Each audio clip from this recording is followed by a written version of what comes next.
Hello. It is 2 minutes after 10 on Friday morning, Eastern Daylight Time.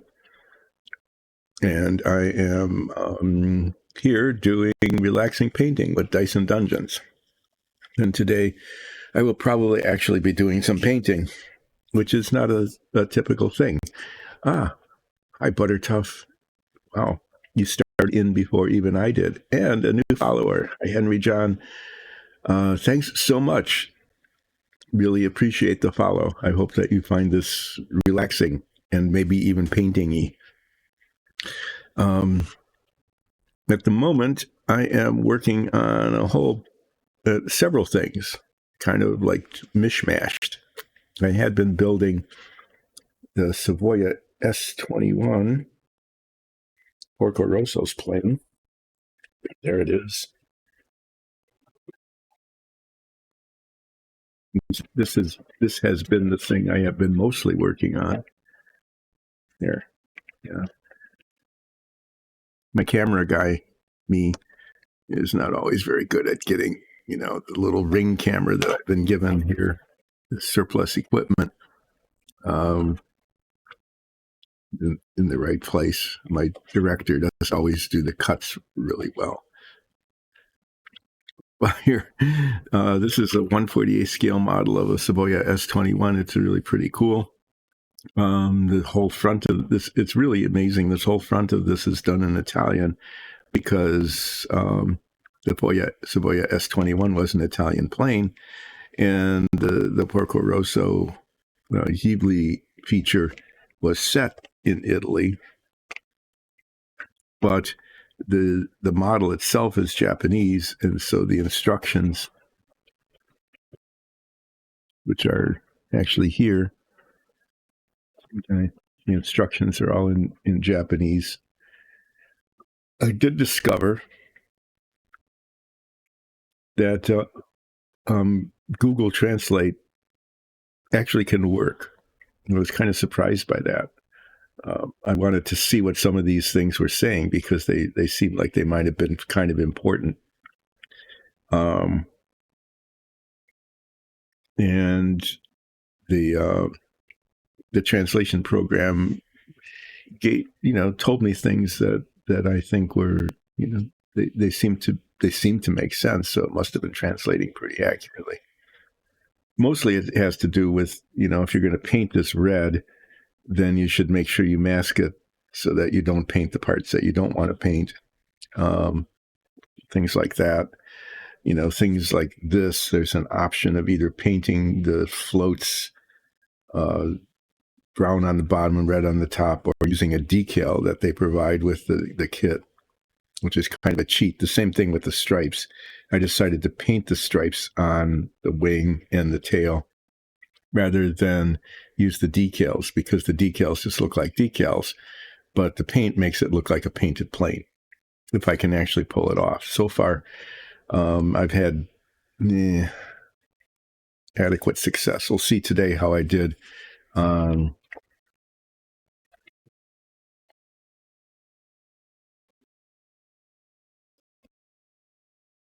part that I can't get to because the page is sticking.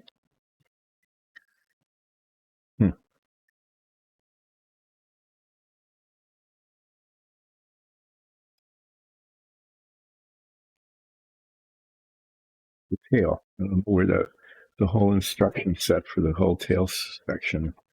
I don't know. I can't find anything anymore.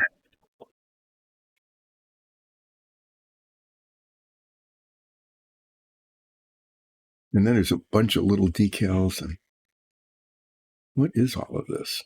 I never even looked at this last page.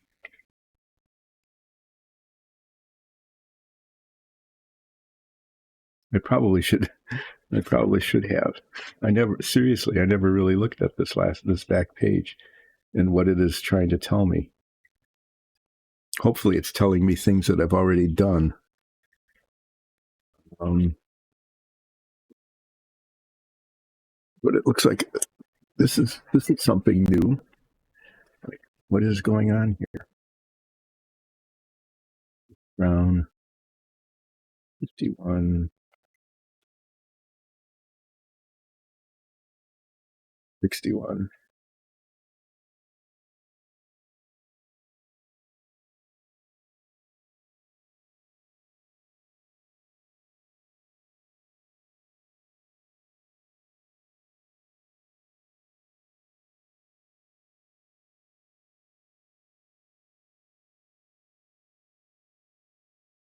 Most of this. Yeah, most of it are painting instructions for things I've already painted. But there's just a whole bunch of decals that came with the kit that go like on the struts supporting the engine and the wing.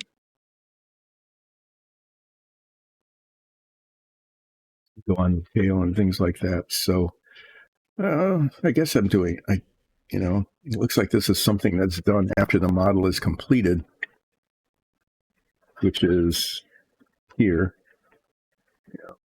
at this point.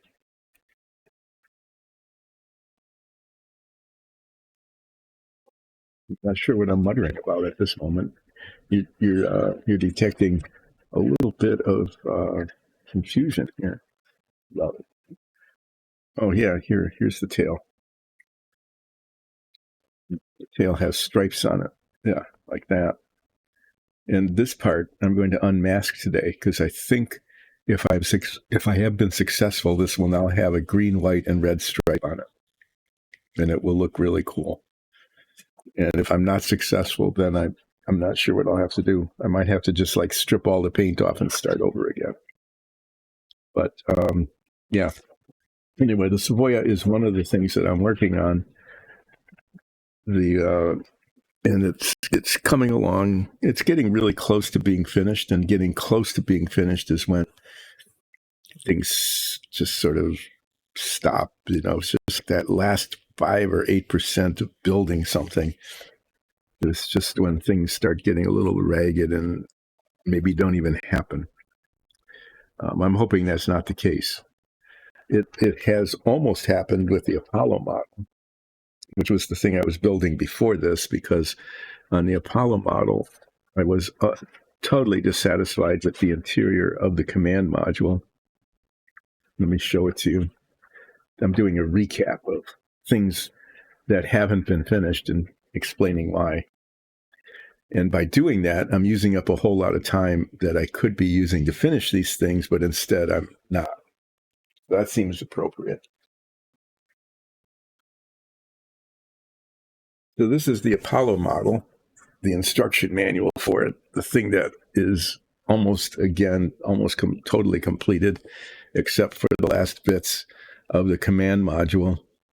I have the lunar module, top and ascent stage and descent stage, the service module with the opening door and the detail, the escape pod. This is pretty much done. I just need to attach the leaves, which I haven't done because of storage issues. But the command module, which is also mostly done, has this instrument panel in it. And the instrument panel on the model, let me just show it to you, is really inadequate.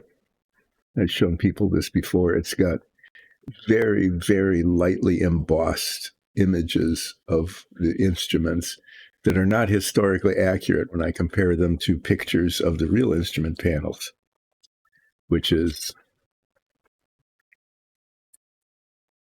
this.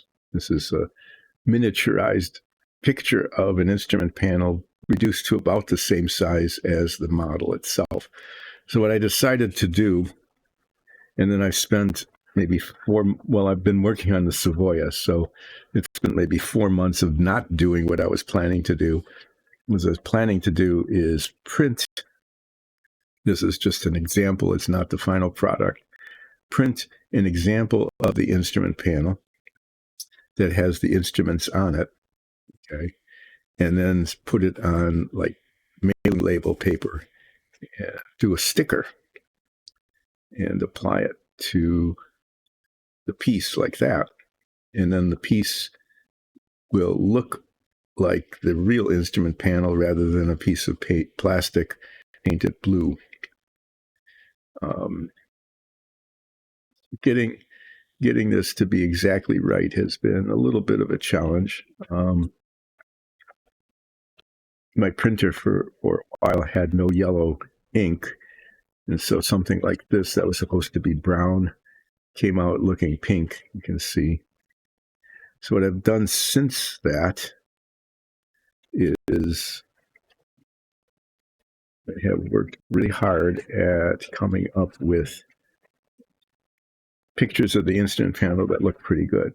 Like these. These actually look pretty good. And so I'm going to, this is pretty close to being ready to be printed on the sticky paper. I tried, this is the original. It's just sort of gray. I tried it with a little bit of blue to kind of try to match the blue that the inside is supposed to be painted, which is actually the inside of the real Apollo module is pretty close to that color. And then what I did was I ended up combining these two.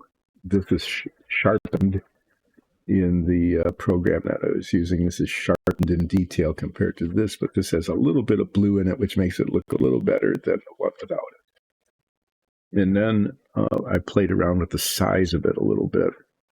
This is the original size, but I made it also a little bit bigger. This way.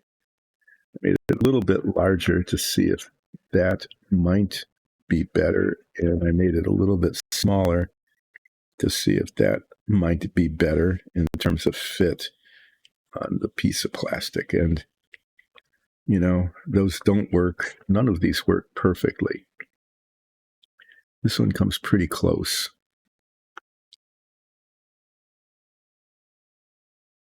I'll have to trim these and put them on and see. The nice thing about this particular picture is that it not only has the main instrument panel here, but it has the side panels and the foot panel that are on some of the other pieces of the instrument surround. And this is the only setup I found that has that. And I think that that's a good thing, because I'll be able to take these out and put them to the sides of this of these instruments surrounded sort of thing, and put this right in front of the astronauts.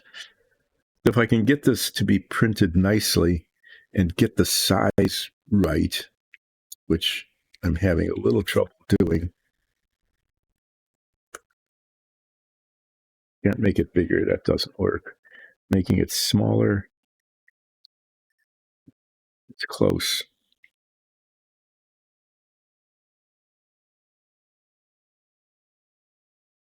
Yeah, I need to get maybe a Photoshop something or other, because what I really need to do is get this to cover, just extend well, maybe not. The instrument panel just does cut off there. It just does. And so I'm hoping that this will end up looking better than this when it's done. Hi, New Follow Jennifer. Thank you so much for joining in. I really appreciate it. And I hope you enjoy me rambling on about not getting around to doing the things that I should be doing to complete these models. So I'm talking about the Apollo model, which I started quite some time ago and got really close to finishing until I decided to try to do something. Just kind of, fancy, I'll call it. Why not? That's an old word. I'm old. I can use old words. Fancy with the command module interior. And that has to do with printing out pictures of the actual instrument panel in the command module and applying them to the poorly fabricated model. And so this is really close to what I need to make that happen. And once I get that done, I can stick this on this part, these on the parts surrounding. I can show that to you so you can see what I'm talking about. There's this kind of instrument panel surround. It's made up of these three pieces that fit together very poorly. Okay, they really do fit together poorly.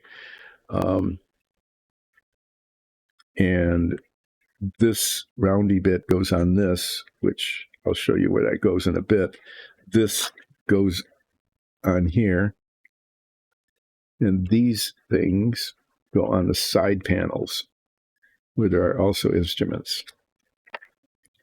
And then once that kind of enclosure of instrument panels is built, then this round one goes in at an angle. I've tried to test fit this many times and have failed.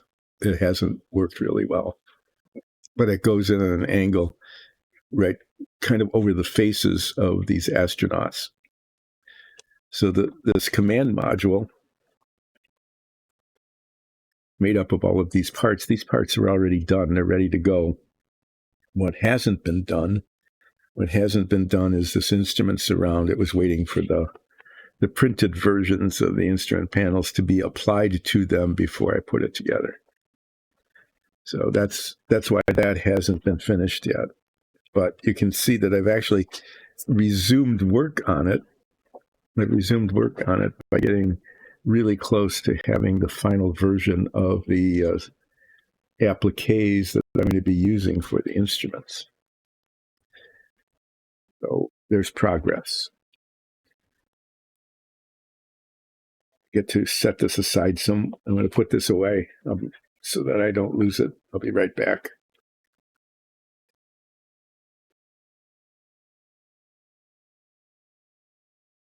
The third thing that I say I'm working on, but I'm not working on it right now because I'm just talking about whether or not I'm working on it.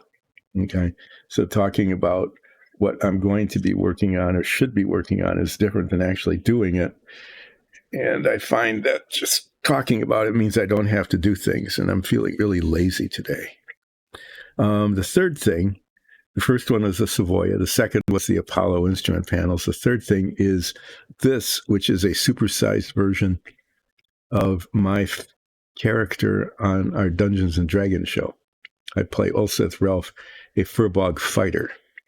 Okay, this is the original mini that has appeared in our D&D show. This is before I got my full plate armor. Okay, this is that I painted this. This is one of the things that I painted on this stream, which happens occasionally, is I will paint minifigs and set pieces for our Dungeons and Dragons show.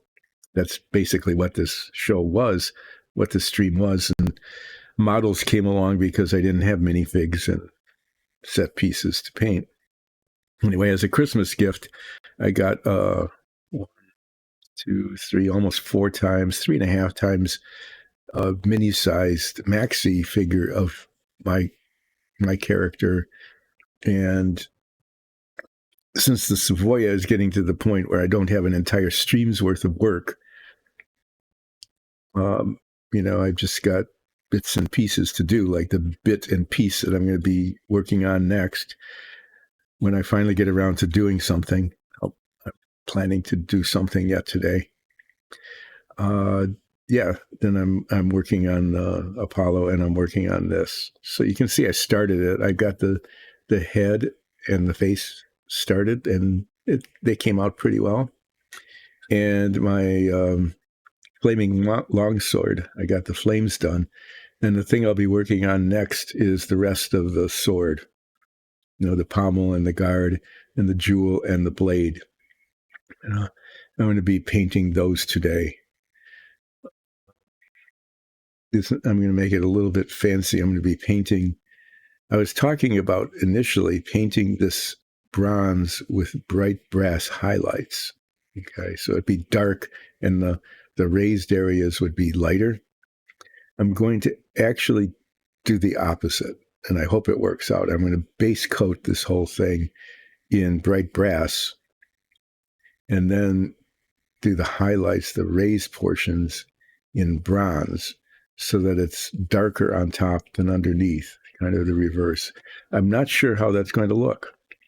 If it looks good, then I'll leave it. If it looks not good, then I'll repaint it. And then following that, most of the armor, even though it's plate, The current armor that I'm wearing in the show right now is a set of mithril plate. It's magic armor that belonged to a character that created a cult of elves, basically an elven cult. His name was Ramarden. Yeah, he was one of three people who started that cult and was kind of forced out later. And the armor I'm wearing now belonged to him. We liberated it in a heist in one of our episodes. It was appropriated by one of the current cult leaders and didn't belong to them, and so we liberated it, and now I've got it. The plate armor that I've been wearing, which this is based on, which this is based, was just painted metallic, right? Just kind of light iron colored, steel colored. I guess it was. They didn't really have. I don't know. I mean, in human history, it wasn't really steel. It was early versions of it, and a steel-like alloy, but I'm not sure. But the armor that I'm wearing now is Tashira Noon armor, so it's more like the one you saw in the little minifig, which is green. It's green with silvery and gold highlights. Oh, dumb me. I can't believe I did that. I was just at the hobby store yesterday getting new brushes because I needed new brushes, and I needed another can of the red paint for the Savoia, but I also really needed gloss green paint for the armor. And I didn't get it. I forgot. And then everybody wears cloaks. I don't know why. I've talked about this before. Think about this in terms of you're running, you're fighting, okay, you're spinning around, you're doing all sorts of things. This is just going to be in the way. So superheroes all have cloaks. This figure has a cloak.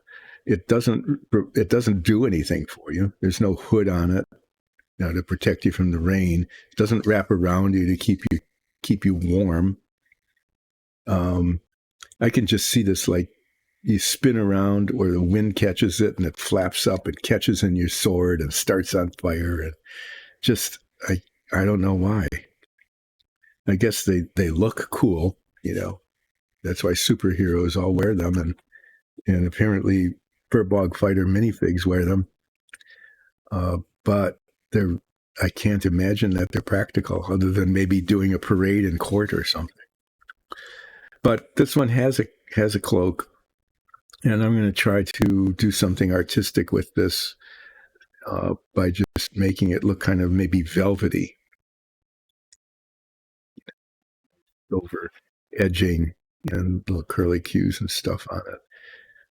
But like kind of streaky by layering different colors of paint and highlighting them and dry brushing and things. And I bet it's going to turn out terrible. And I'll end up just painting it over and starting over with something else. But I know that Nicole, our changeling druid, who plays Zoya Ansul in our show, is an artist and could do an amazing job with it. But I'm supposed to paint this because it's my figure. So that's the third thing that I am working on. But again, to be honest, that I'm talking about working on and not actually working on. The thing it's time. I haven't used up a half hour. It was kind of a tradition early on in this stream. And anybody who'd been, part of this and seen this maybe when it started a year or so ago, maybe 2 years ago, when I was working on the submarine model, I would always do my best to not get around to actually doing anything for almost a half hour.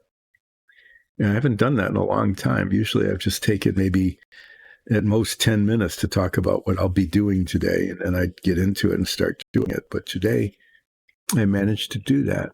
I've got I went for 25 minutes. Yay. Well, here, this is the tail of the Savoia. You look at the model of the picture. What this is the white and green part of the tail.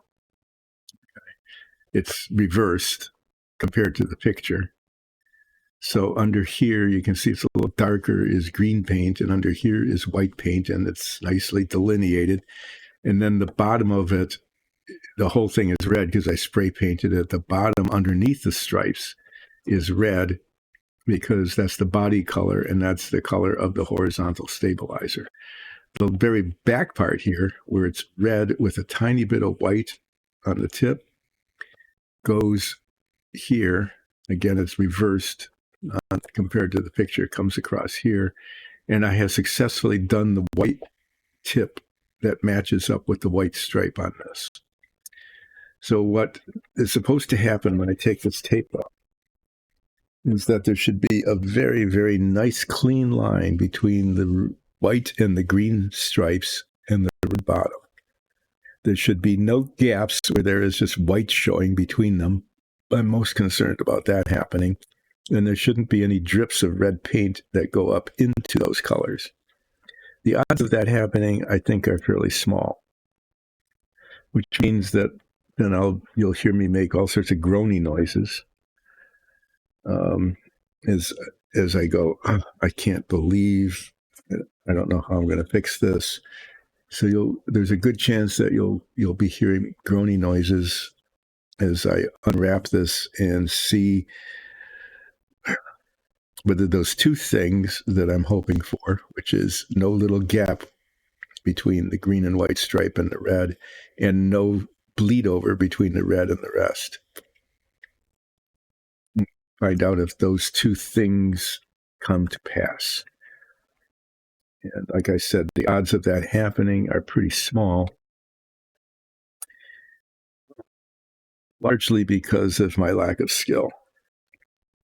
Taking off my glasses, I can't see up close with them. Otherwise, I'd have trifocals. And the thing that focused up close is at the very, very bottom of the lens. So I'd have to be looking like this. I can't work like that. Okay, well, this tape is on here, and it's been painted over many times. There's way too much paint on this because there was just a real problem with one of them.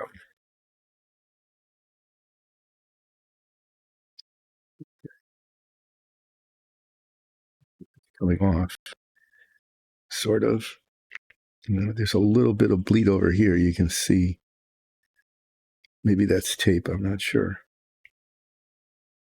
Looks like there's a little bit of bleed over of red right here where it shouldn't be. I'll have to figure out what to do about that.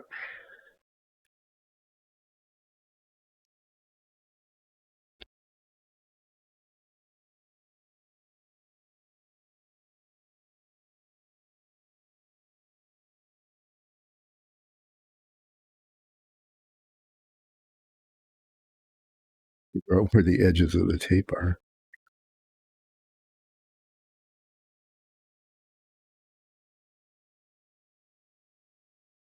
Well, so far, it's not perfect.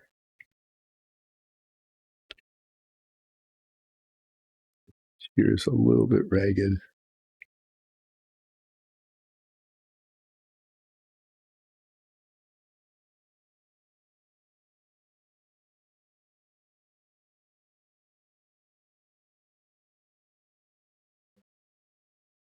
There's something I was hoping wouldn't happen. It's just the way it got taped is that the tape came up, the green paint isn't there. Okay, so I need to see this spot right here. This little white strip. I need to touch that up with the green paint. Somehow pull that off. So yeah, so far this is not perfect. It's not unsalvageable. This is how it should have turned out. You can see where the green went right up against the red. So that's good. This side actually came out pretty well. This is how it's supposed to look. Okay. And except for that was a flaw that happened when the green was painted over the white. This side has some problems. That needs to be touched up with a little white paint. And this needs green here. And that's a problem that happened when the green was painted on originally. It didn't go far enough down. Okay.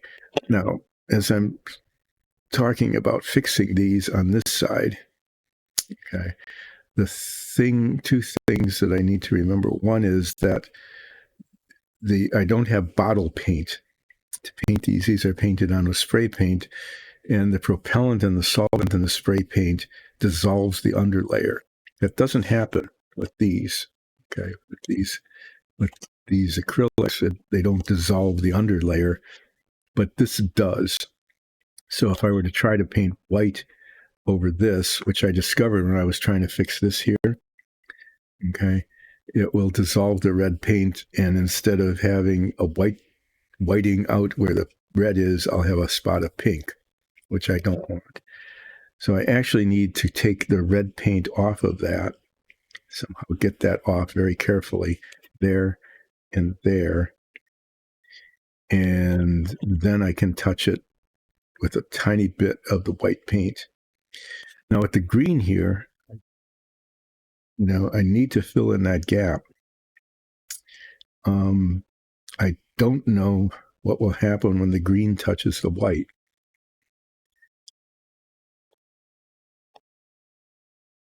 I'm going to take care of the red spot on the white first, and then deal with the green. It's just too bad, because like I said, this side came out really close to being very, very good. Except for that one little flaw down there. It's kind of hard to see, but it's there. But the line on the bottom, okay, the demarcation line between the white and the green and the red came out really well. And on this side, it just didn't. I could solve this, when I display the model, to point this away from the side anybody could see it.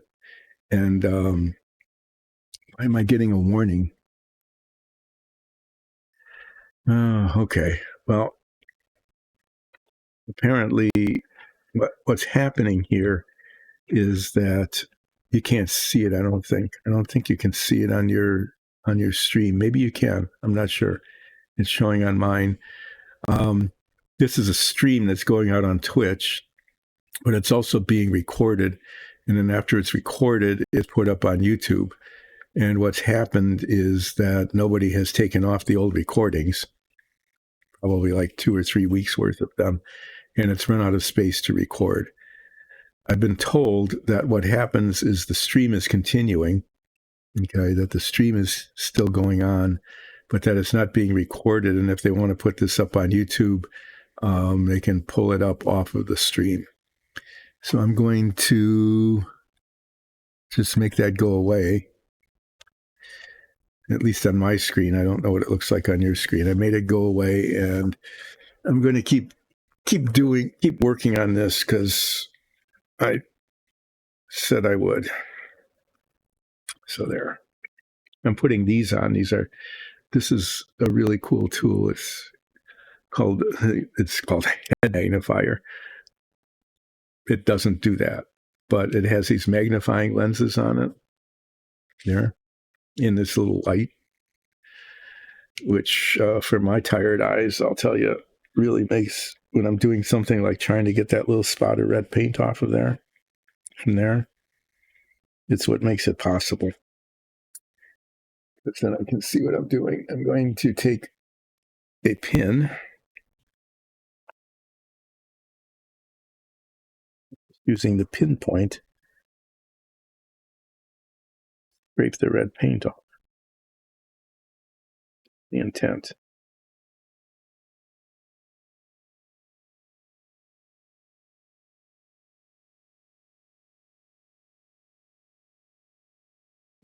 doing that, end up with a pink blob.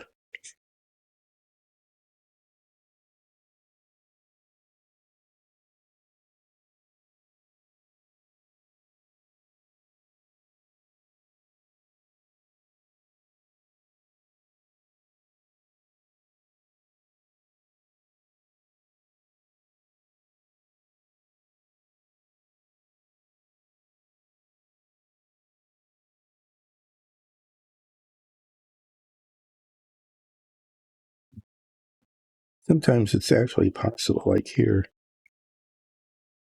I was able to remove almost all the paint. I don't have to touch it up.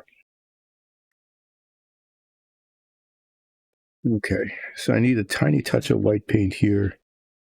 I'm going to do that, to try to fix the green here. The way I've been doing this is not a good way to do it. I recommend not doing this. Okay, but I'm doing it on this stream because it's the only way I can get it done. Since this is spray paint and I don't have a bottle paint version of it, I spray a tiny bit of it into a container like this, and then dip the brush in and apply it. And I recommend not doing that because it's just a messy way to do it. The propellant stinks, and it's probably not good for your health. But I don't have any choice. Really, I don't. If you have a choice, use that choice.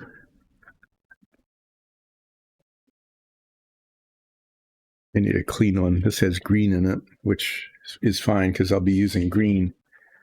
But I need a clean one.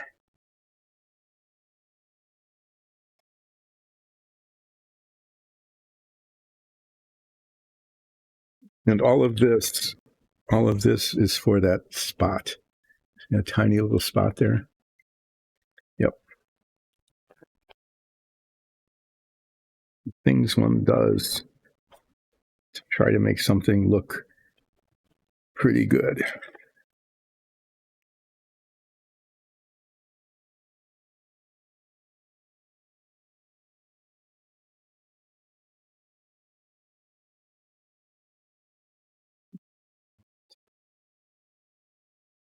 And just touch it.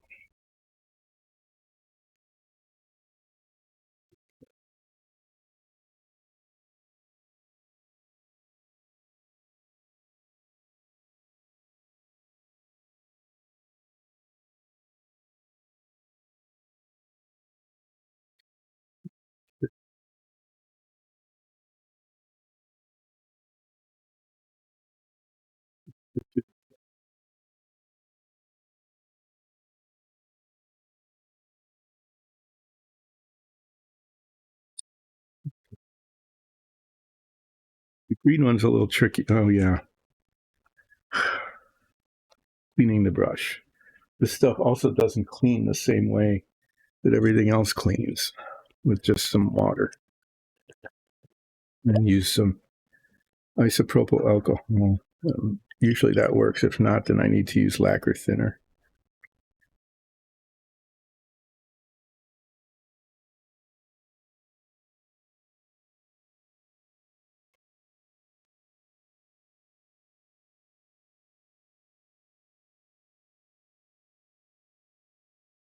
Hesitating over here. You see me reaching over but not doing anything because I have made, as I usually do, a huge mess of my work surface so that there isn't any place for me to work.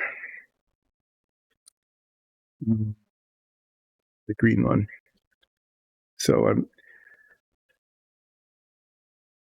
I keep trying to tell myself this isn't going to get itself done. I have to do it.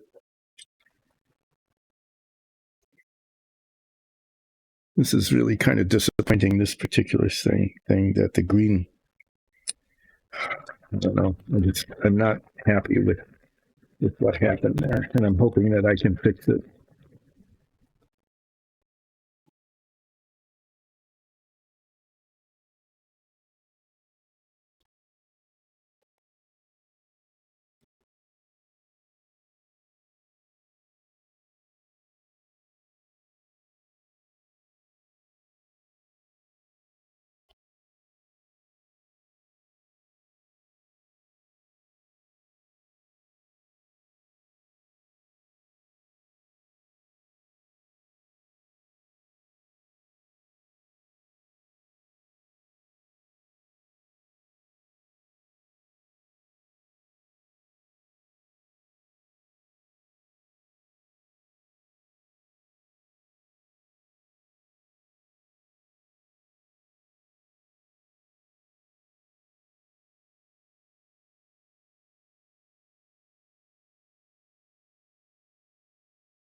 either have too much paint on the brush or not enough.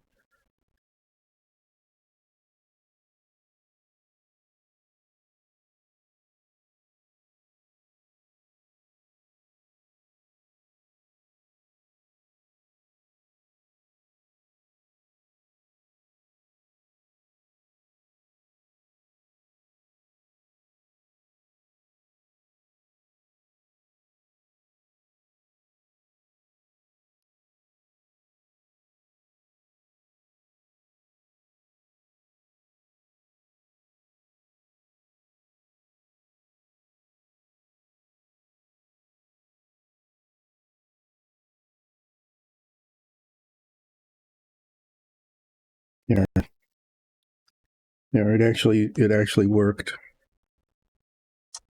Get this out of the way. Take this off.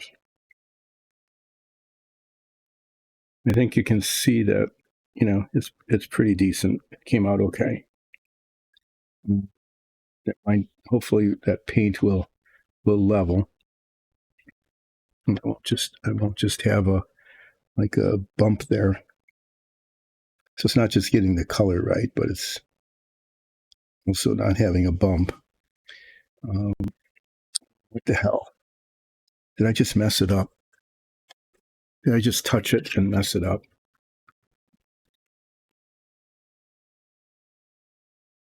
Yes.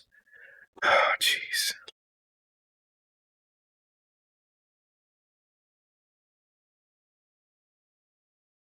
In my effort to smooth out the paint to not have a bump,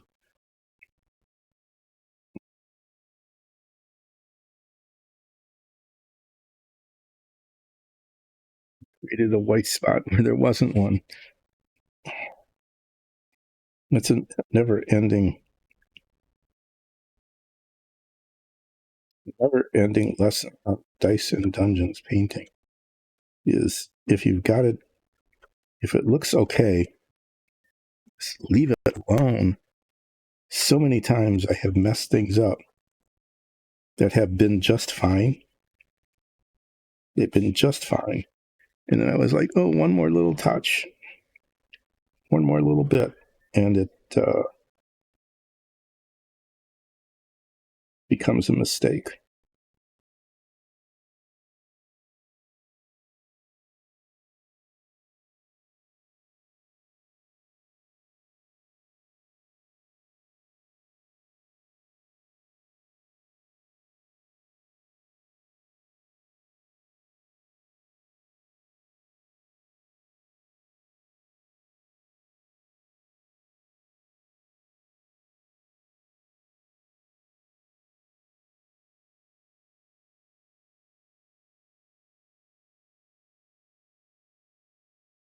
No, it's not as good as it was.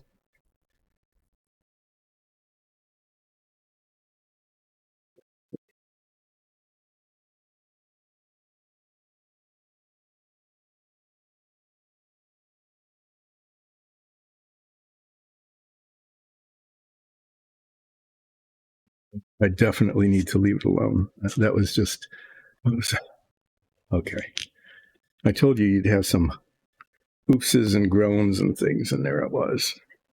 It was like really decent, and then I tried to make it better, and it got worse. So I'm going to put that aside, and get clean.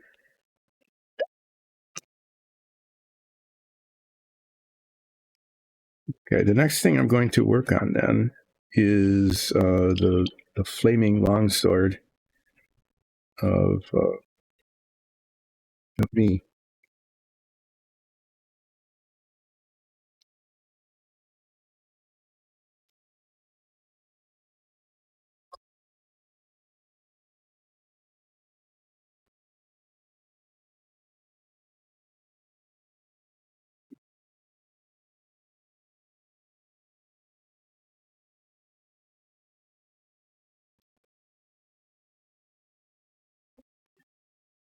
I probably should, the isopropyl alcohol I've got in that jar, I need to just get rid of and replace it with this, which is lacquer thinner.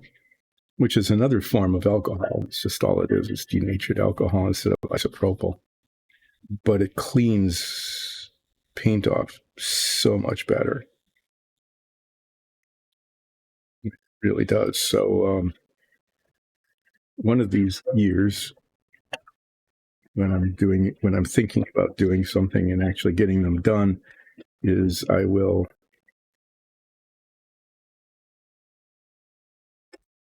cap this up. Fumes. See, but it's cleaning off the paint from the base of the brush. It's just doing a nice job. But I need to seal it up.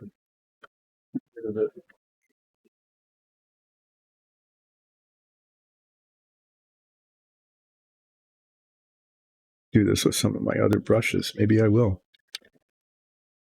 See if they're clean or not.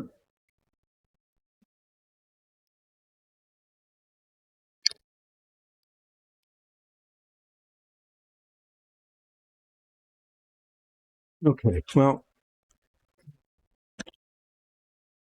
at this distance, without my glasses, the tail is looking okay. So I'll just show you this. This is what's pretty much what's left of the Savoia that needs to be done. This here, there's a piece that goes on the back of that. Okay, that's mainly red with a little white point. That's in the done box. These little things here, if you can see them on top of that, there's little plastic bits. Those are struts that hold the horizontal stabilizer onto the fuselage. And this is the wing. And the wing has a green and white stripe on it as well. This all needs to be painted red, all the stuff that's not masked. And then you flip it over and the whole wing surface is painted red. I taped this to make it ready to be painted. And then I used up too much paint fixing other problems or repainting things that had been messed up. So I had to buy another can of paint, and I'll probably paint the wing. In order to move this along, I need to paint the wing over the weekend. And I'll probably do that. Is I'll very carefully push down the tape to make sure that I don't get leaks, hopefully. Leaks of red paint where I don't want them. And then paint it red. And then unmask it and hope it looks okay. And then if it doesn't, make groany noises again and do touching up. I'm going to do a short stream today. I'm going to finish by noon, maybe a little bit before, because I have some errands I need to run that need to be completed before 1 o'clock. And so I can't go until 1 if I need to do them before 1, right? Because that's how time works. If I use up the time up to 1 doing the stream, then I can't get the other things done before 1. That's an elementary lesson in time. If one does not have a time machine, and I don't happen to have one, that's how things work. I can't do the stream until 1 o'clock and then say, "Oh, thank you for watching, much appreciated," and then go back an hour and get the other things done as well. It'd be pretty cool if I could. I guess could get a lot more done if they were things I wanted to do. It's just I wouldn't want to use that technology to go back and do things that I was trying to avoid. In which case, I could just simply say, "Well, sorry, I didn't get around to it." Okay, I'm going to base coat now these bits that are not flaming. Most of it's pretty easy to do. I'm going to base coat it in this bright brass color, which I haven't used in a long time, so it's badly separated. I'll have to give that a lot of stirring. And when that dries, I'm going to highlight the raised parts of this in the darker bronze color. And if it looks good, yay. If it doesn't look good, then I will probably paint it over. Then there's this little thing here. I should move the camera back to where it was, sort of gray on gray. You can't really see it. There is, that's a jewel, I believe. I'm going to pretend that it's a jewel and not just a design. That is an inset ruby. I'll paint that gloss red.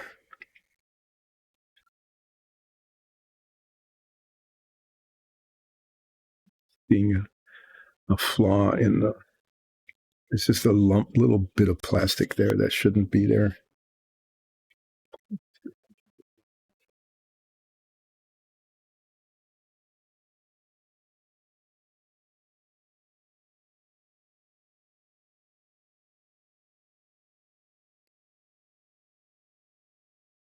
So over the weekend, I'm going to spray paint the wing, and hopefully it will turn out okay.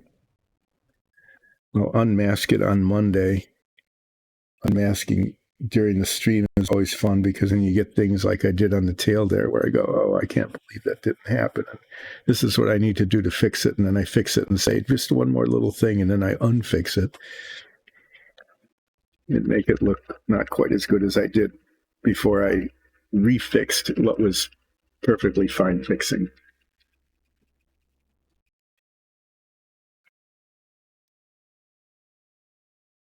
I haven't talked about this in a while, so even though it's a repeat, I'll talk about this. That this is definitely not a how-to show. There are some how-to things. You know, I'm just an old guy who's not an expert modeler or painter doing the best I can to make a model look good. Or in the case of minifigs, I do, you know, a pretty good job. There's 4 of them over there. I'm going to show you in a little while because I'm really kind of happy with the way those came out. So this is if someone is moving from like a skill 1 to a skill 2 in their model building, it's kind of what's happening here. Is you're watching someone do that, and occasionally hit the heights of skill level 3. Occasionally, I can pull that off, and then that's a great joy. So, if you're interested in seeing things for modeling, like this, if you're painting tiny little pizzas like this, whether you do it with an airbrush or a spray can, you need to stick them on a piece of tape. Otherwise, the spray is going to blow them away and then you'll lose them. I know that because I've done it. And it looks like they're just like they're painted onto the tape, but they're really not. It's just that the tape got painted at the same time they got painted. And then like this, each one of these is different from the other in terms of its orientation and length. And so the instructions, the Japanese instructions said be very, very careful that you get the right one in the right place. And so these were numbered on the sprues before they came off, and I put the numbers there, and I'm keeping them numbered that way. And I was even clever enough to say, if I spray paint these, the paint's going to get on the numbers, and I taped over the numbers so that I could take the tape off and see the numbers. So that's the kind of thing you can kind of learn on this show is through trial and error and oopsing, or sometimes actually thinking ahead. Of course, thinking ahead doesn't always work. I did this once before with some other parts. Okay. They were like this. They had to be in the right place, and they were numbered this way. As I did the same sort of thing where I kept them next to their number and keep the numbers. And then when I took them off the tape, I didn't take them off one at a time. I just took them all off. And it took a while to figure out, because to get the orientation right in the assembly. As I went through all that trouble, all of those different steps to keep the numbering accurate like that. And then at the very, very end, I just blew it, just messed it up. It was hilariously stupid, and a prime example of this is a how not to show. Because this is a how not to stream, and if you're watching this and learning things, what you're learning mostly is don't do that. Okay. Sometimes it's I thought this through and it's going to work, and it does, and it was pretty cool, and it's you can do that. But the learning moments, the aha moments, are really don't do that. You can just see what happened. It didn't work.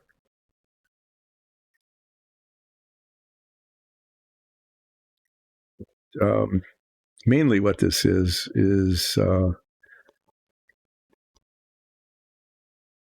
keeping Dyson Dungeons in front of everybody, because Dyson Dungeons is really just about the Dungeons and Dragons show, which you really need to watch. This bright brass doesn't see how it looks. I'm not sure that it's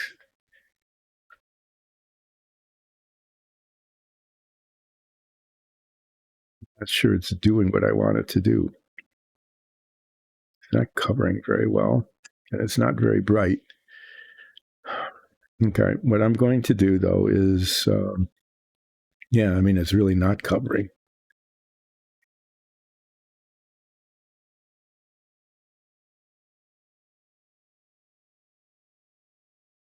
Especially against the dark gray primer. Now, since I started this, I'm going to finish it. I'm just going to put a base coat on, and then I have another brass paint that I'm going to use, and this is practically transparent. I'm going to end up putting like 6 coats of paint on this before it works at this rate. Maybe this is why I haven't used this very much. It's really not very good.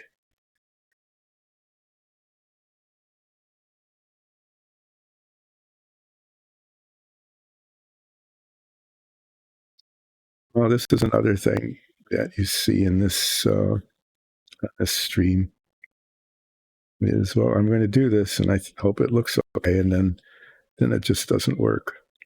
Sometimes I've actually, when I wasn't sure if something was going to work or not, especially the paints, like which of these would look good, which color would look best. I would test them ahead of time.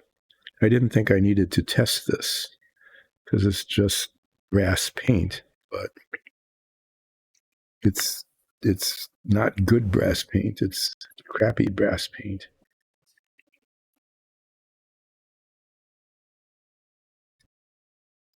Just make it more work.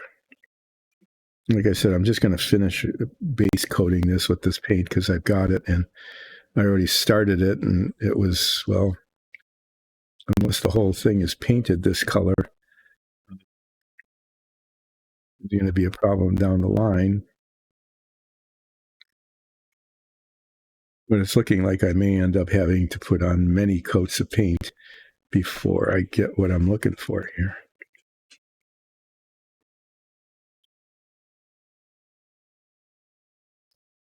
The other thing as I'm doing this is this was primered in gray.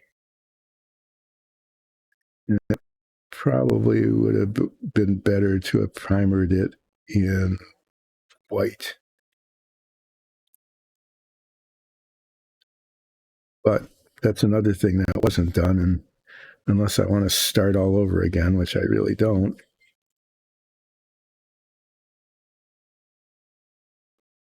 is what it is. Well, I mean, this paint,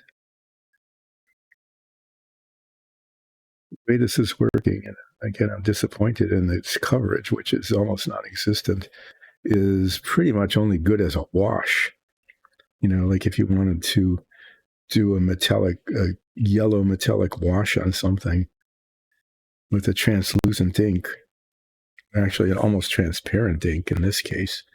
This would work for that, but it's not as a paint. It's not working as a paint.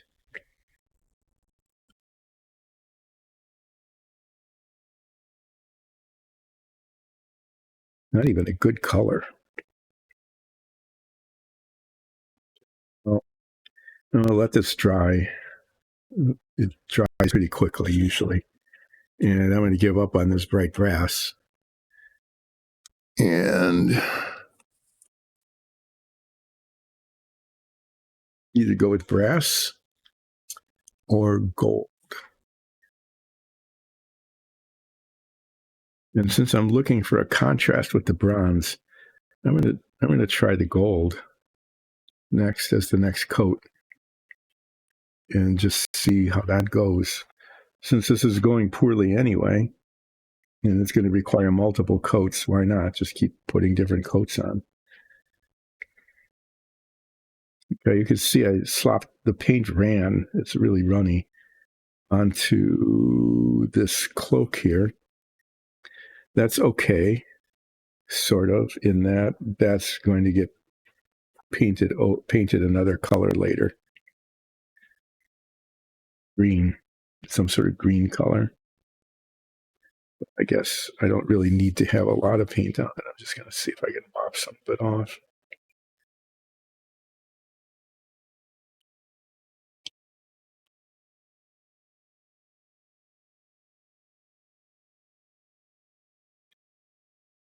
Okay, well, that has to dry a little bit. I guess what I can do, get move this out of the way so it doesn't spill on something, is I can assemble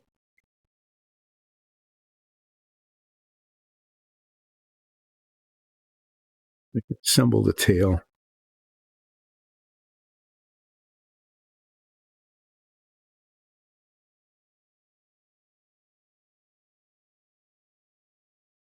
This side came out pretty well. This side has, I ended up with a little lump of green paint on there.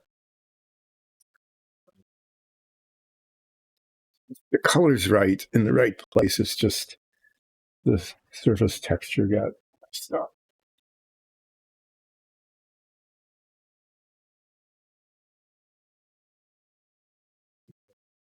Me aside while I'm working on this. This is the done box. The new follows today might not have seen the done box before. It's done. These are just, I really need to get some of this stuff off of here. Of course, I've got this great camera that doesn't move, that pretty much aims at this other camera, okay, instead of somewhere else. Sure, there's a different way of setting this whole studio up, but it's not a studio even. What it is it's a workbench. It's a wooden workbench on which I have 3 square feet of space out of 32. There's 32. I have 10% of the workbench. Maybe, no, that's really not fair. I have almost 20% because I spread stuff out on other places of the workbench to do this stream, because it's used for other working, because it's a workbench. But oh, actually, this is pretty cool. These are all the done parts. Okay. The thing, this really turned out pretty well. The way this model works is that the fuselage, this comes off of the inside. You lift it off and you can see the interior. So you can see the machine guns and how they're set up, the fuel tank, the whole instrument panel, all the controls in the cockpit. Porco Rosso even comes out. You can see the inside of the cockpit then even better. Well, you can if I get it on camera. You can see all the detail. And I'm really quite happy with how that turned out. Okay, including the Porco Rosso figure who sits there with his feet on the rubber pedals. And then this part, it'd be nice if that folded down a little bit, but it just won't do something on it with a weight up really well either. And the engine compartment, I think the detail on that all came out really pretty well. And then these bits here are the covers for the engine. These are the pontoons, that floats that go on the edges of the wing. I think at the very beginning I talked about how there was a decal that you could put here instead of painting it. But I decided to paint it because decals look like decals. They don't look good. And so I painted those and they came out okay. So this is the done box because the stuff in here is done. And eventually the tail and the wings will be put on the fuselage. But this is the part that I was getting at. This is the rest of the vertical stabilizer end and rudder. And then this is the horizontal part. Maybe I'll take this out too. I might just go ahead while I'm waiting for the paint to dry. Let's see how this assembly goes. Okay, I almost made a really big mistake. What I was planning to do, what I was thinking of doing was, this goes here like that. And you can see how the red and the white stripe, it matches up pretty well. It came out okay. I was about to put this on, which would have been a big mistake. I almost made a really stupid mistake because as you can see here, right at the bottom, this covers that slot. That slot is important because that's where this goes. This goes into that slot. This is the bottom, actually. It goes in like this. And if I had attached this by gluing it on, then I would have gone, oh my God, what am I going to do about that? And I'd have to pull it off and start over. So what should happen is I should just put this in. And I'm thinking that that friction is going to be enough to hold this. Okay. Friction is enough to hold that. And I wanted to have a little bit of play because these little spots here on the bottom, I showed you those tiny little strut things.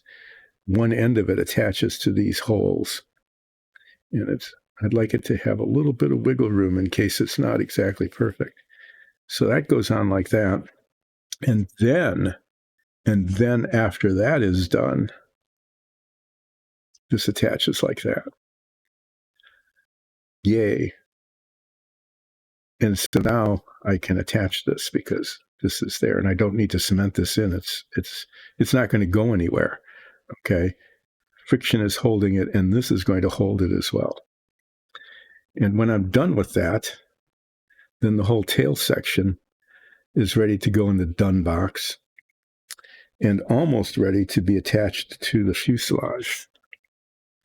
And let's see if I can show you how that works or not.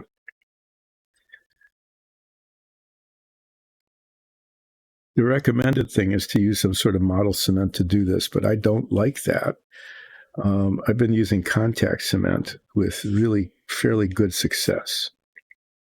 And I'm going to use that on this as well. There's a multitude of reasons why I use this contact cement, which is just commercial stuff, not even made for models, why I've been using this a lot. And a good deal of that reason why is because of my limitations as a modeler.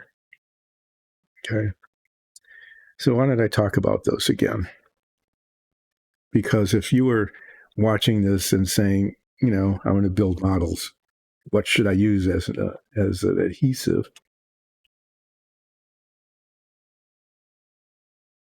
You would have many choices. You would have this, which is made for modeling. Okay. It is made for liquid. It's a liquid glue for plastics. It's designed specifically for this sort of thing, and it comes in kind of this kind of a container with a underneath here, which is supposed to come off, is this long steel thing with a tiny, tiny thing at the end, tiny hole at the end to allow precision application of that adhesive. And the alternative to that, and it's pretty much the same thing, is this is the same kind of solvent. It's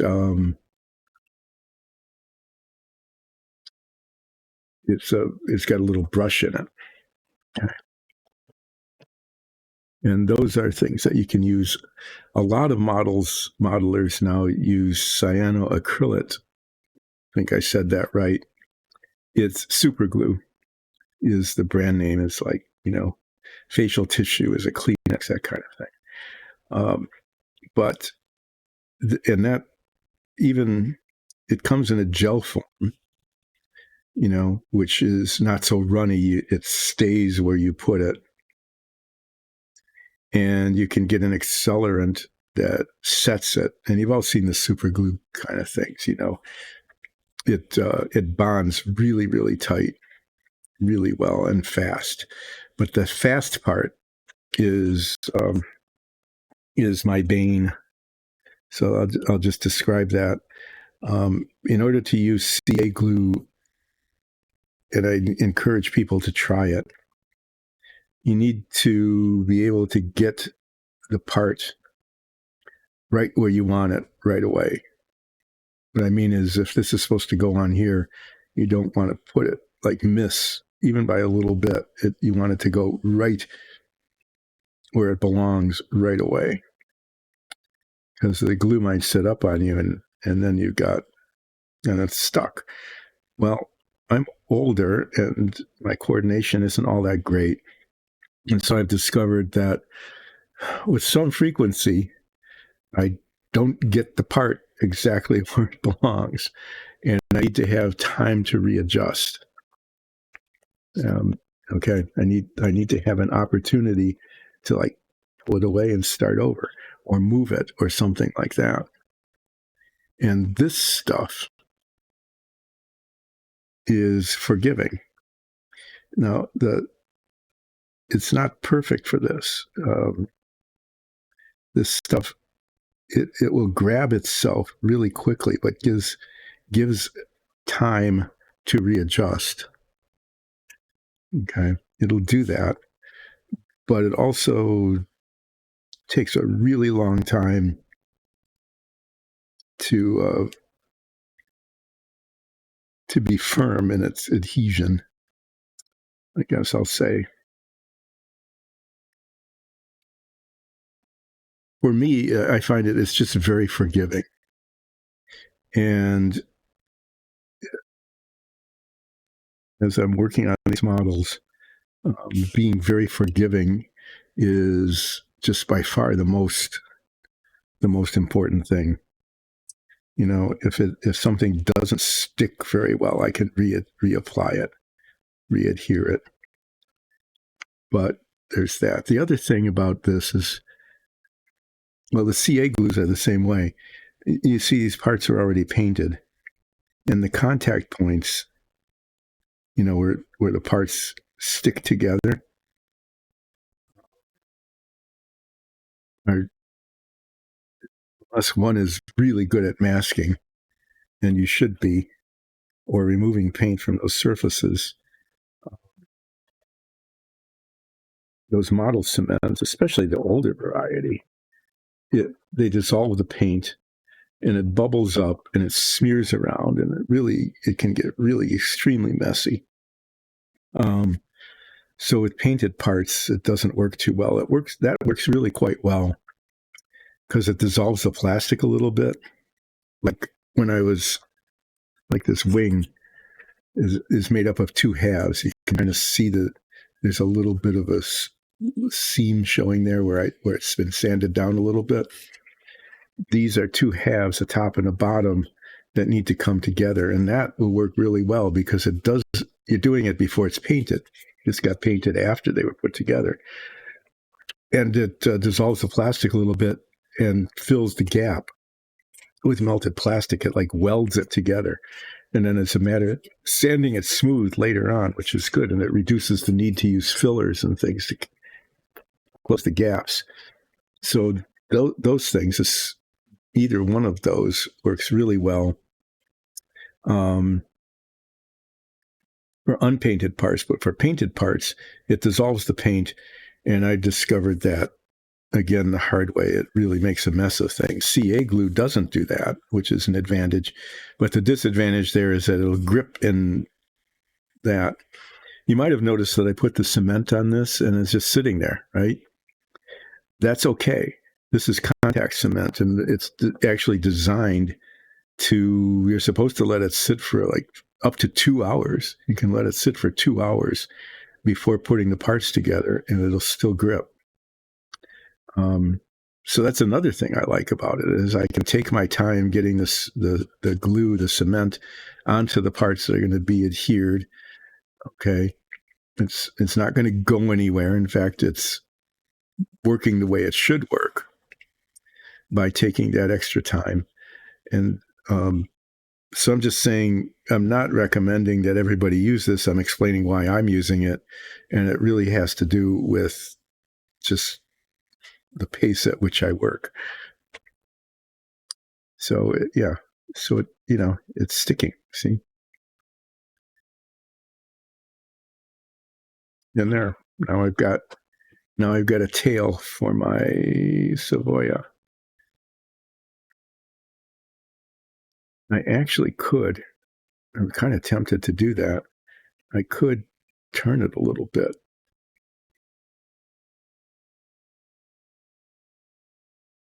instead of lining it up perfectly, like that. So it's like a control surface that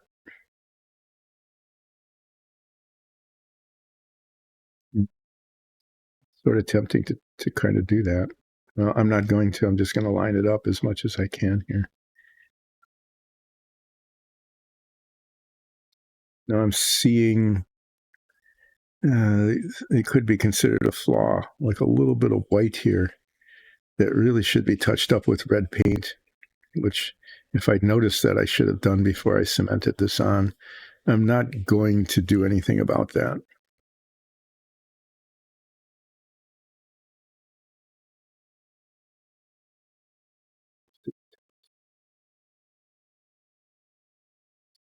Okay, I'm going to say that my decision to paint the stripes on, even though they're not perfect, there's flaws, like a little spot here, okay, and a little spot there, a little spot there. It's not perfect, but I think it looks better than if I had used a decal. I'm just going to say it definitely looks better than if I had used the decal. It looks more like an A-level model rather than a B minus amateur model. This isn't. That's what I'm going to do. I think this will work. It's not tight enough. So I'm going to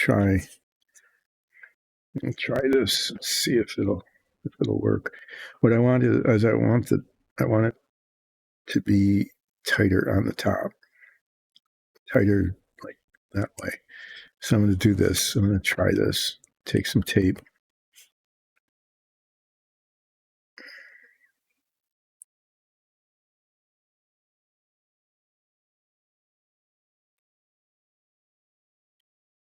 And push it tight and tape it down.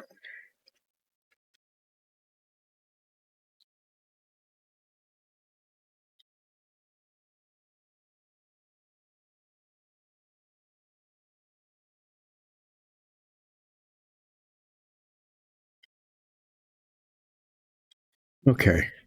Well, there.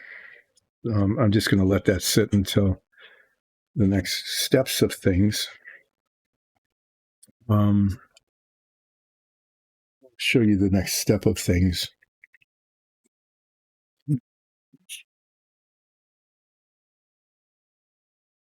I got about a half hour left before noon.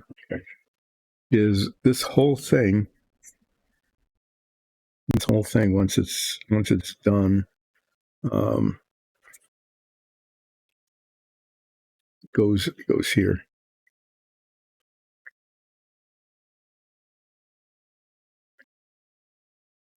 And I'm going to have to do some. The paint that's built up on here is keeping it from going into the slots all the way. But that's accumulating of dirt here. That's how that's going to go. Okay. And then those tiny little stick things, those little strut things, they go annoyingly once this is put in place. Okay. That gets turned over and they go from that attachment point there, which you can barely see. It's a little indentation to the hole here. Like that and that.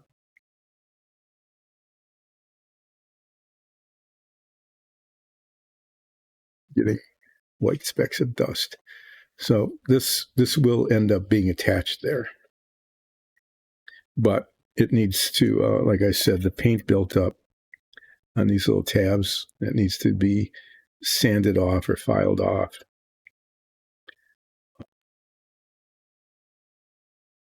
So that it goes in. That was a problem early on. Before I finished painting this even, is that, and that's what happens when paint gets on places. I had thought about actually masking those off so that the paint didn't get on them. But then I didn't. Okay, I didn't do that. And as a result, I just need to sand it or file it off.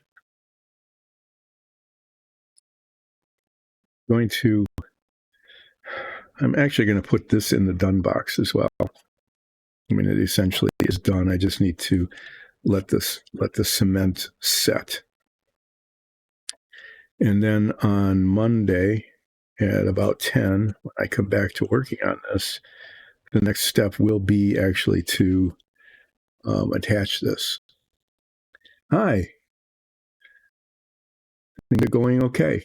And oh yeah, after I put this in, this is the other thing, is since this lifts off the detailed interior, it lifts off the detailed interior of the cockpit.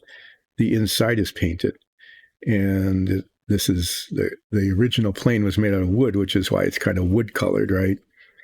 But where the wing attaches and the tail attaches, there are brackets, and I painted those metallic. And those prongs, those little tabs, are going to show here. And so I'm going to fill those in, sand them down, and paint them this metallic color. And then there are some things that gets attached here. The canopy gets attached, and the gun sight gets attached. And on the inside, those little things will show as well. And I'll need to paint those over. These are dark metallic, not this lighter color, because the machine guns shoot through those. Okay, it's painted up here. And if I really wanted to do an amazing job and showing weathering and aging and use, these would be, I'd wash those with a dark gray wash to show, the gunpowder residue from machine guns firing. But I'm probably not going to do that. But I thought on the inside, you're not going to be shooting through wood. And so I painted these because they're steel. Okay. You can see the holes where the machine guns would fire through there. Those weren't there. I actually drilled those in. Thinking, yeah, you really should have openings for the machine guns to shoot through. So I made them. But I painted these steel to represent the heavier metal that would be the channels for the machine gun firing, because otherwise, if that was wood, it would like be torn up. Yeah, so that's the story there. And then, as I said, on Monday, I'll be attaching the tail to that. And as I'm attaching the tail to it, I'll probably have to deal with all of those four little struts that I showed you before that represent brackets that hold it up. Okay, I'm going to go back to me. This didn't work very well. It's the color is not good. It didn't cover very well, so I'm going to repaint it. What I'm attempting to do here is I'm kind of going backward. Usually you would do like a darker underneath and then brighter uptones around the top. I'm going to do the opposite. It's going to look more like this, where it's brighter underneath and dark on top. But I need to have it covered. So the bright brass paint that I used on this didn't cover very well. So I'm going to use gold and see if that works, if that covers any better. And then once I finally get the base coat looking okay, I'm going to do the upper surfaces, the things that stick out, whatever, with bronze to make it look darker. So it'll look kind of like this, and that it'll be lighter here and then darker around it, but hopefully better than this.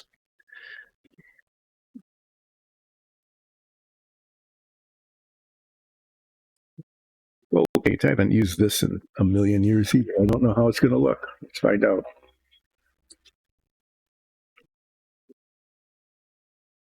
I'm going to be, just to remind everybody, I'm going to be ending early today. I'm going to wrap up.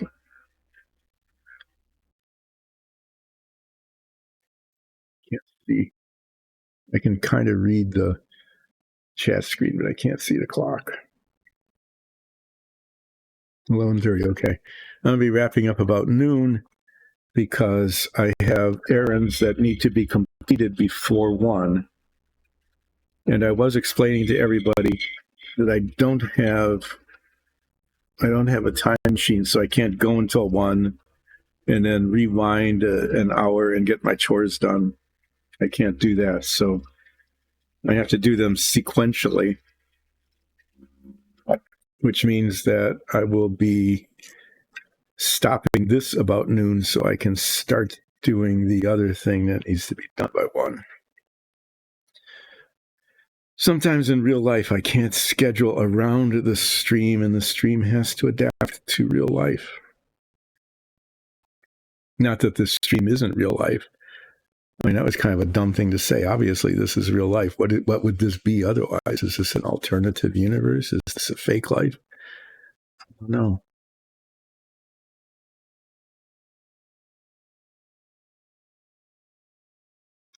Suppose I could really get going on that, couldn't I? About what's the difference between this and real life? If this isn't real life, I would find it actually pretty disturbing to think that what I'm doing now isn't real life.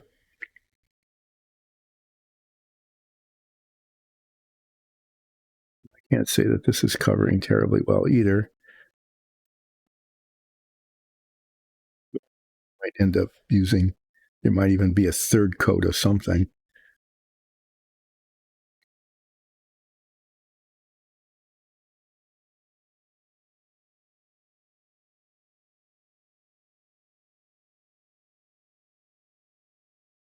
Right here in the center of this, I'm going to paint that to look like a jewel.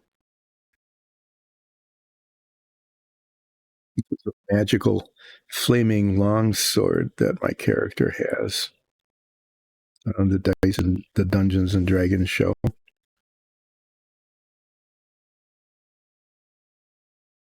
think it was actually purchased at a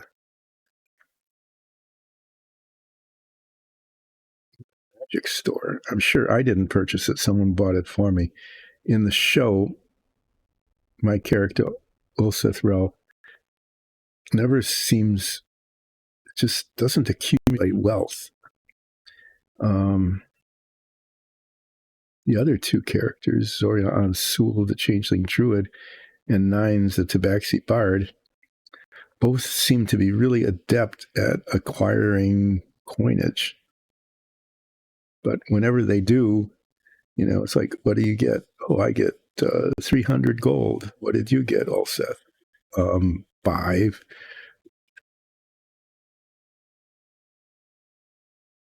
So they're running around with vast wealth, and I'm not. So I'm pretty sure,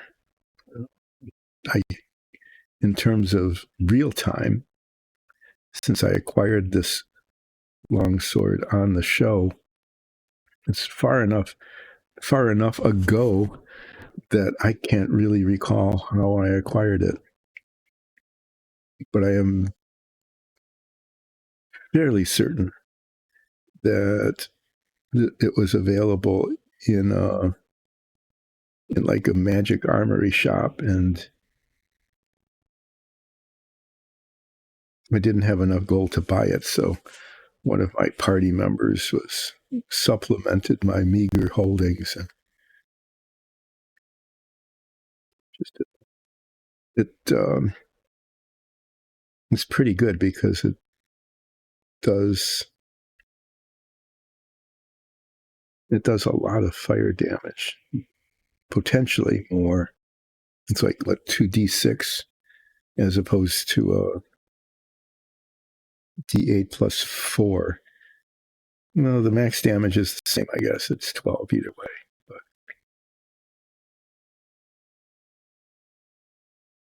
the downside, since our DM, knows what kind of weapons we have, the downside is that most of the adversaries we've been facing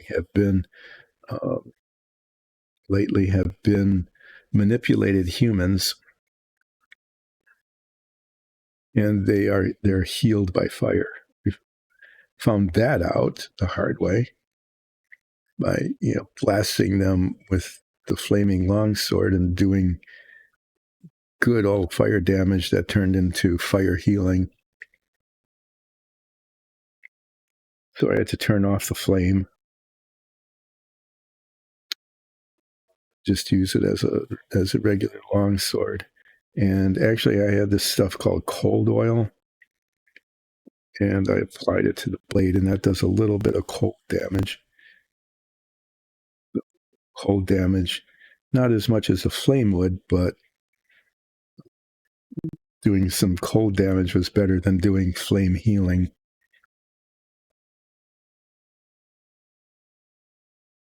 It's kind of like the DM said, well, if you've got an advantage, that's not going to work. Especially you, Ulseth Ralph, who is the Furbog fighter and has to stand in front of everybody and get beat up while they stand back and cast magic and shoot arrows.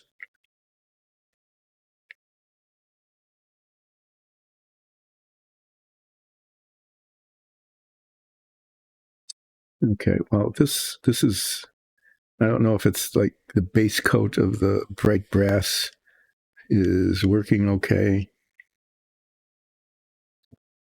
John, this is better just in general, but this is covering okay. What it's done, though, is, you can see it's just made it look really flat. The whole thing is now monochromatic. And so the highlighting of the raised portions with the darker bronze color is going to be really important. Otherwise, it's going to look, it just looks pretty, it looks glittery, it's gold, but it doesn't look very interesting. It was more interesting before. So I'm hoping to recapture that look, but better than it was.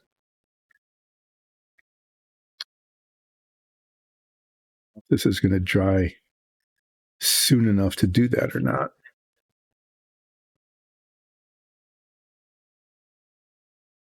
But while we're watching paint dry, I have to say that at least once every stream, because that in fact is what happens here.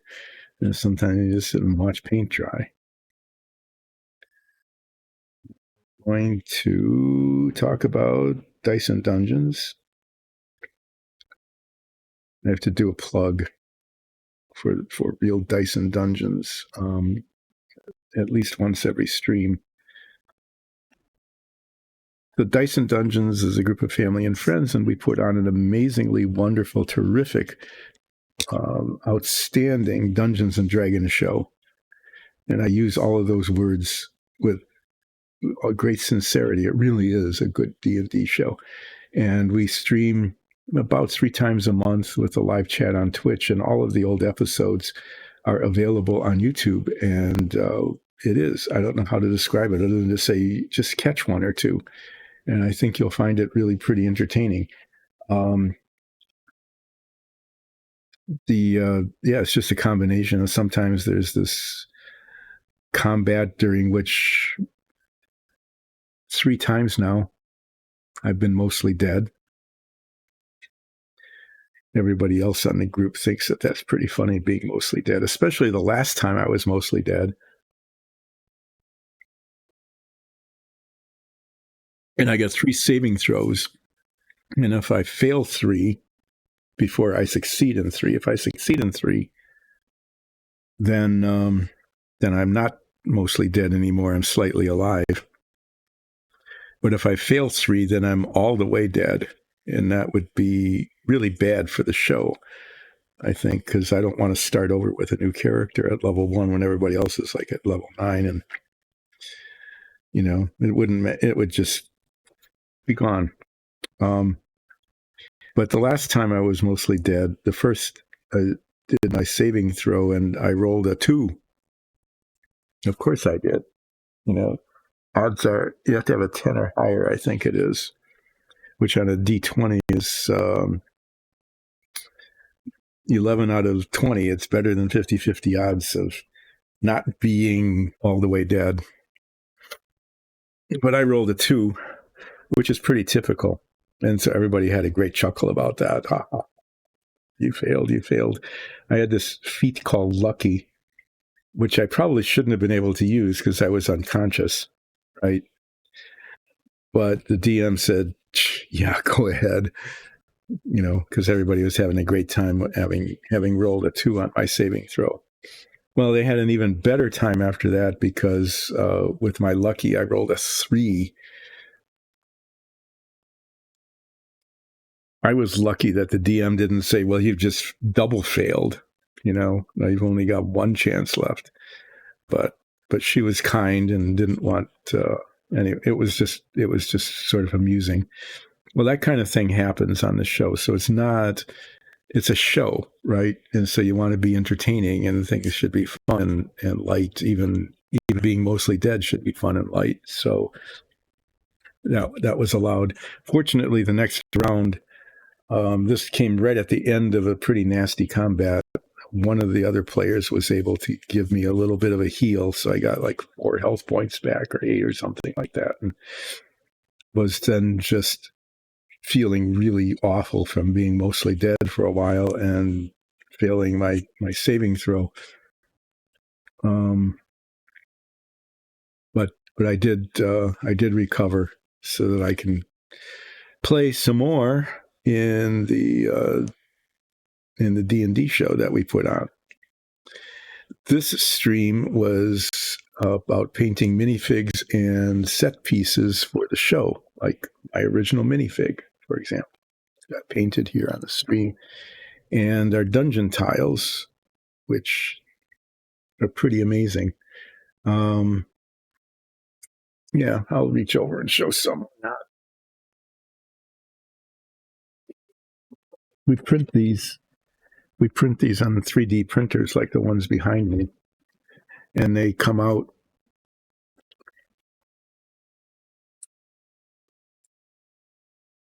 initially they end up looking like this. These are cut stone versions of them. This is rough stone, and these are wood These are my favorite. You can make taverns and warehouses and stuff, and I really like the way our color combination worked out on this. Put a primer on and a base coat of light brown, and then wash it with the smoky ink stuff to make it look like really deep, rich wood, and then paint the stucco. And the stucco can be painted any color. We've done some in green, which look kind of cool for like a tavern or something. But mostly now we're just using this kind of beige color for the stucco parts of the walls. There are corners. This is what they look like before any painting. They're just black. So we primer them gray because it's inexpensive and it's kind of a decent base color. It fills in the cracks down there like that. And then you probably have noticed as I'm doing this, they stick together. It's magic, right? You can pull them apart really easily. This is just cardboard and paper. They stick to each other. You can rearrange them any way you want real quickly. So they're extremely versatile. And the secret is that in the bottoms, in the corners, are little ball magnets. There's 8, 2 in each corner. And it just creates an amazing high quality premium tile. The latest iteration of them, since we have new printers now, we got a new generation of 3 printers. As before this, these are the wall and the floor are printed as one piece, so they're really solid. They're really good that way. Is that this base plate was printed separately. The camera's all screwed up. Where's my camera guy? Come on. The base plate here, the ball magnets went into little wells, and then the base plate was stuck on like that. But the latest iteration is that the printer prints up to here, black and black, right?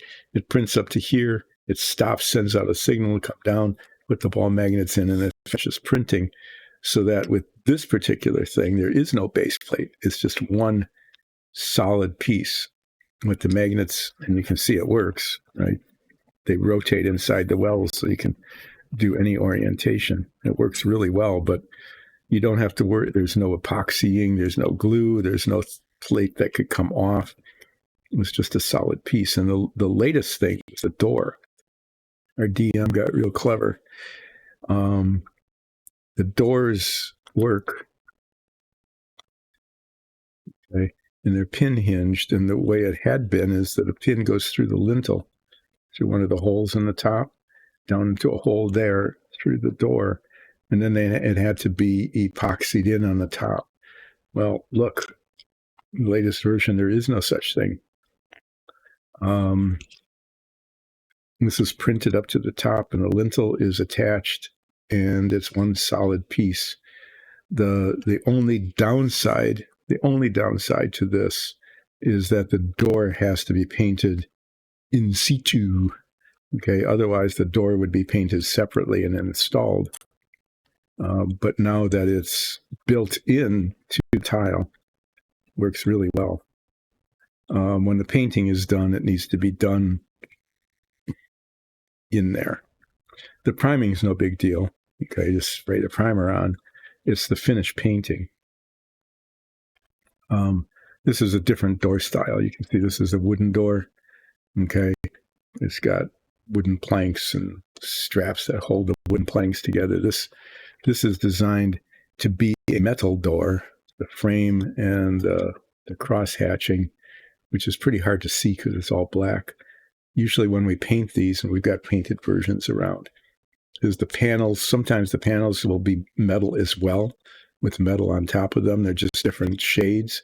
Sometimes the panels would be like wood, and then the frame and the rest of this would be painted metallic, depending on what you want in your tile, the finished painting. But the moral of this story, not that there's an immoral, is that the stream started because we were painting those for the show, and our DM said, well, why don't you stream your painting of the tiles? I've got an extra Ring camera and a microphone, and we're not using these things. It's all second and third hand stuff. Go ahead and see what you can do on your 3 square feet of workbench. And when I don't have those to work on, then I paint and work on models like the Savoia. So let me show you these. These are the latest minifigs. I finished these a couple of weeks ago. And you can see that they're dressed unconventionally, like the orc.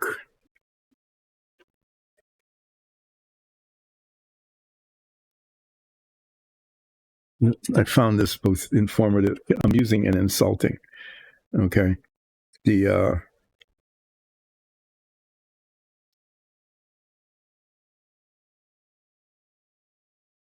was given these to paint before the painting was done when they were just primed. Our changeling druid Zoya Ansul, Nicole, very carefully labeled these. Elf archer, you know, I would have, I'm sure I would have been confused looking at the other minifigs, not knowing that that was going to be an archer, right? Halfling, no shoes, no kidding. You know, when you look at the minifig, their toes are sticking out.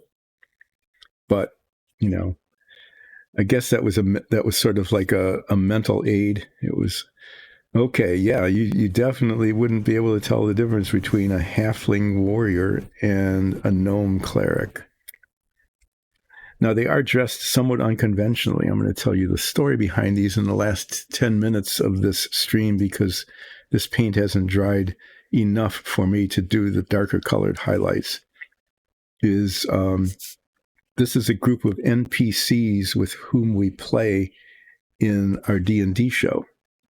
They're called the Divorcees.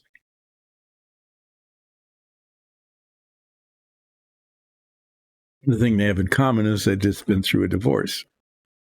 So it was, well, I'm an orc spellcaster, but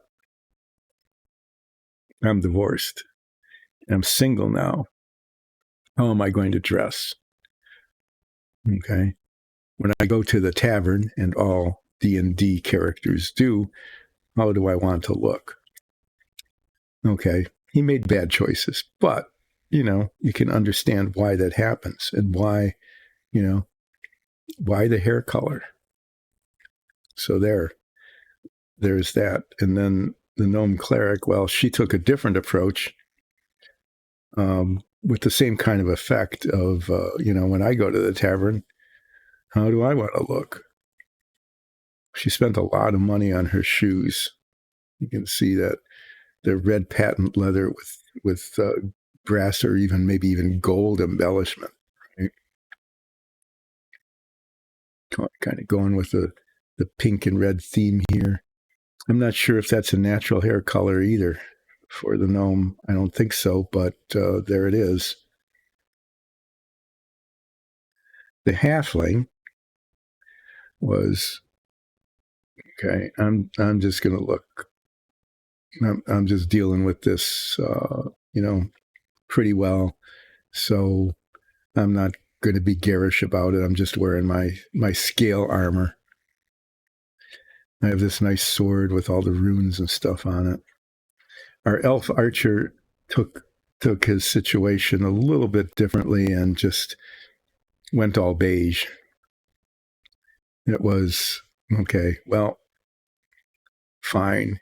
You have your flashy fun time, you guys at the tavern, but I'm going to be rangery but not green. Okay, that would just be too much.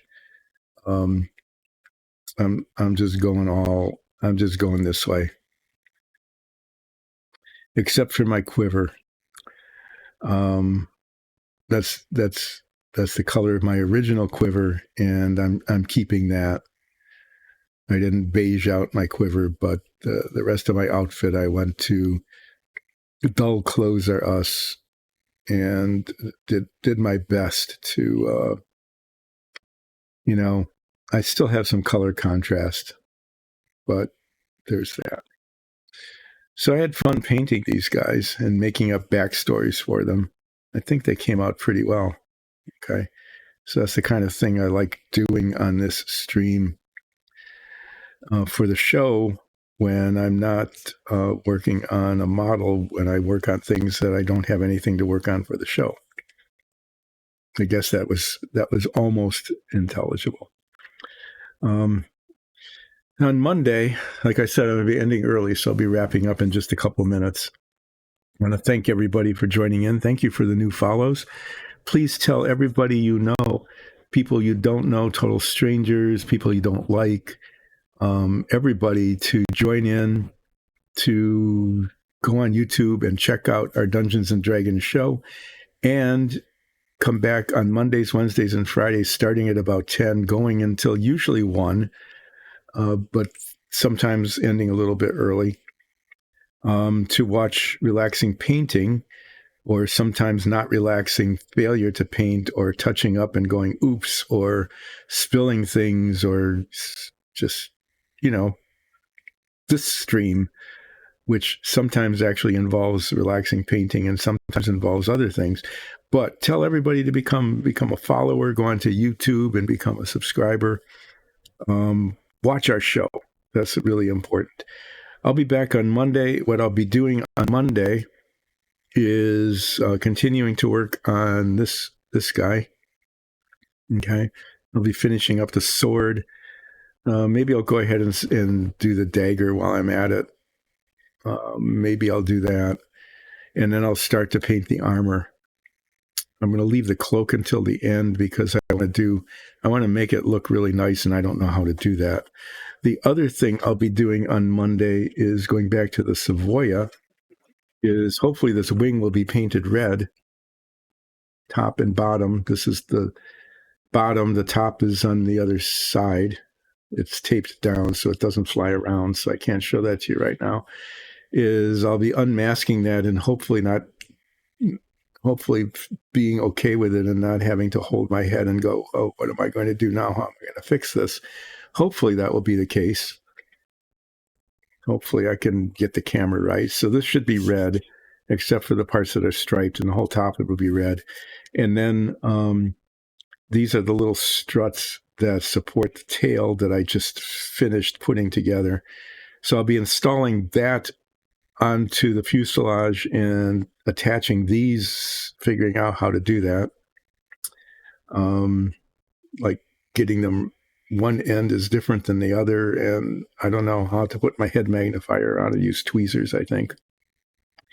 And I'll be unmasking this, and if the unmasking works, then this will be about ready to also be put onto the model. It attaches here and here. Oh yeah, the pontoons, the wing floats get to be attached. So I'll hopefully be doing, if this isn't a disaster, okay, if this isn't a disaster, the wingtips with the stripes, hopefully I'll be doing a fair amount of almost final assembly on the Savoia. And then the part I keep forgetting is that the clear canopy needs to be masked to be painted, and I keep forgetting to do that. I need to do that. So maybe I'll do that Monday too. So if everything goes okay, and it never does, okay, but if I'm able to correct what doesn't go okay, which usually but not always happens, or if I have to start all over, which is a different story, but if things go mostly okay, especially after the corrections, I should have the Savoia like really close to being done, which is going to be pretty interesting. And then, oh yeah, I have a Porco Rosso minifig that I can be painting too. I probably should do that. Even has a stand. I should paint that. He gets to stand on this. The camera angle is never very good for this, but there's that.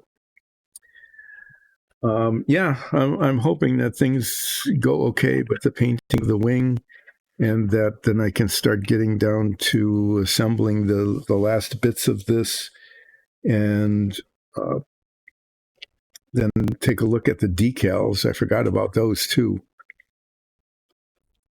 We got this decal sheet um, that not only has the stripes that I'm not using and the floats that I'm not using, but here, these tiny, I don't know if you can even see them, these tiny little things, these tiny, tiny little dots of decals that I have no idea what they're for or why. Those need to be applied in various and sundry places. These are important. These go on the tail. Those are insignia that go on the tail. So I'll apply those for sure. And that, I think that's the gas cap. Yeah, I'm pretty sure that that's what that is. I'll probably use that. Oh, and that says Savoia S.21. That identifies the kind of plane it is. You can't read it. I can't really read it. Those go on the side of the plane somewhere. But at some point, I don't know how I'm going to do that. I need to cut out those tiny little bits of decals and put them on the wing struts. So there's the stuff I know I need to do, like the wing and attaching the tail. Those are hard to miss because they're big pieces. And then there's little things like this in the canopy that are hard to remember because they're not right in front of them all the time. Thanks for joining in. I do need to get going because I have to do those things that I need to do and get them done before 1:00. So I need to run.